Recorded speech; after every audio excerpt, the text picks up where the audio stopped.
Alice Turner here. I am a doula, a childbirth educator, and I spin this wheel of birth to get the topic that we're going to talk about today. Let's do it.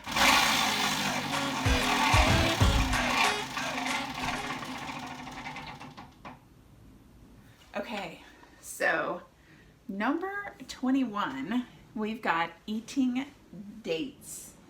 So, do you eat dates? I have found that when I talk about this topic in my childbirth class, some people are like, what the heck is a date even? So a date is really part of the Mediterranean diet, and it is a fruit, you might hear called a date fruit, and it's about this big, kind of brown, and it's very sweet, kind of very sugary tasting. Now, what researchers have studied over the past couple of years is whether eating dates has any effect on the ripening of your cervix. So I mentioned a few words in there that might be a little confusing. First of all, ripening of your cervix. What does that mean? So our cervix, as you guys probably know, or you might have seen in this video, dilation, or this one, effacement, that the cervix has to open and thin in order for our baby to be born. That is really the process of labor, that the cervix has to change from thick and hard and closed and pointed backwards to open and thin and pointed towards our anterior. So what this study has, the results of the study was that eating dates in your final weeks of pregnancy will actually help ripen the cervix.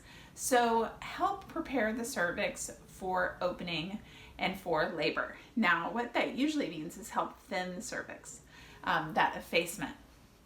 Now, you might be wondering, like, why would we want to do that? Okay, so the reason that eating dates or wanting to ripen your cervix, get your cervix ready for birth, is that a lot of our providers, especially, it varies who you're seeing and how comfortable your providers are about going past your due date.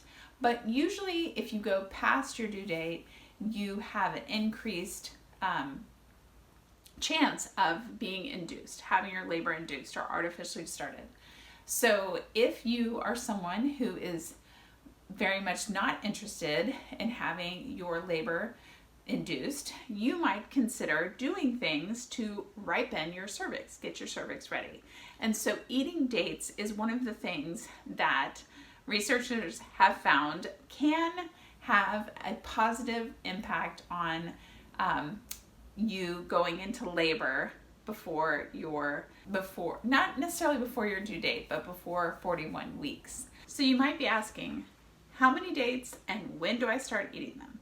Now, the studies have shown that eating dates in late pregnancy, and it is about 6 dates. So 6 dates a day in your late pregnancy, so starting at 36 weeks until you go into labor, having 6 dates a day can decrease the need for induction of labor or also augmentation of labor, which is adding Pitocin to increase the strength of the contractions. Now, one special note is if you are on a special diet because you have been diagnosed with gestational diabetes, or you're on a controlled diet because of some borderline gestational diabetes, definitely talk this over with your provider because dates contain a lot of sugar and that might have an impact on the rest of your body. So make sure you understand that. Now, how do you eat those dates?